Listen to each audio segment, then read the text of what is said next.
largement infiltré par cette prolifération tumorale. Le service de pathologie consacre son activité à la recherche, à l'étude et à l'analyse des maladies.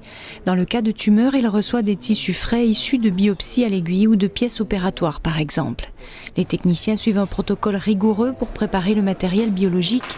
La première étape après la réception du matériel est celle de la macroscopie et de la mise en cassette.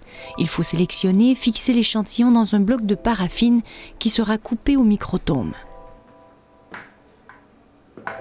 Ceci est le résultat de l'enrobage. La veille, le tissu a été mis en cassette. Le lendemain, à l'aide d'un moule, il y a de la paraffine qui est coulée et ensuite refroidie. Vous voyez le prélèvement ici. Et c'est ce bloc de paraffine qui va permettre de réaliser des coupes.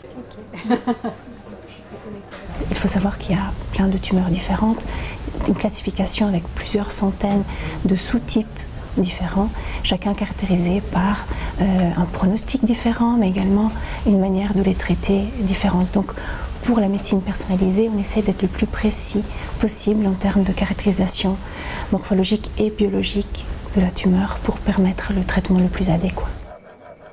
Le bloc de paraffine est coupé finement et chaque coupe est placée sur une lame. À ce stade, le pathologiste va lire la lame au microscope et sélectionner la zone d'intérêt pour l'analyse moléculaire. L'échantillon est ensuite enrichi par une méthode de grattage. Donc ici, vous reconnaissez la lame colorée en hématoxine néosine. Et puis, entre-temps, il y avait des lames blanches qui ont été colorées en bleu de toluidine. Et ce qu'on peut visualiser ici, c'est d'une part la muqueuse, donc la surface normale du rectum, et à l'intérieur de la paroi, donc ça c'est l'épaisseur de la paroi, à l'intérieur de la paroi, une infiltration par un adénocarcinome. Ensuite, le tissu est transféré sur de la lame colorée vers un tube Eppendorf afin d'en extraire l'ADN et de préparer des librairies pour le séquençage.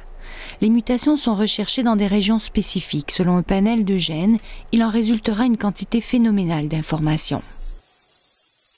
Notre rôle aussi, c'est d'interagir avec toutes les bases de données pour aussi interpréter les résultats. Parfois, on a 150 mutations. Il faut aussi essayer de donner à les médecins les plus importants. On ne peut pas arriver avec une liste de normes. Et l'idée, c'est aussi de faire une combinaison. Il y a un parti, si on veut, mathématiques où on va identifier les altérations significatives et après un parti d'interaction avec les bases de données pour lier les altérations à les infos qu'on a déjà et pour dire voilà, ça c'est probablement un gène, une mutation intéressante, ça c'est moins intéressant. Les bioinformaticiens vont filtrer l'information. Ils vont cibler les mutations somatiques, les modifications de l'information contenue dans l'ADN qui peuvent avoir un rôle dans la maladie et pour lesquelles il peut y avoir un traitement connu. On connaît la mutation, on sait que c'est pathogénique, mais on n'arrive pas à les cibler. On n'a pas encore des médicaments qui arrivent à cibler cette mutation. Typiquement, les TP53, c'est un gène qui est fréquemment muté dans beaucoup de tumeurs, mais on n'arrive pas à les cibler. C'est-à-dire que la base de données, c'est bien connu, mais les liens avec les traitements, c'est limité. Pour traiter les données et identifier les mutations, le bioinformaticien dispose d'un génome humain de référence. Il aura fallu 10 ans et 3 milliards de francs pour décrypter le premier génome humain. Aujourd'hui, pour quelques 1000 francs et environ une journée, le séquençage est terminé. Les possibilités technologiques actuelles et futures sont innombrables. L'évolution, les perspectives là-dedans sont aussi immenses parce qu'on a des moyens qu'on n'avait pas avant de faire des séquençages très élargis.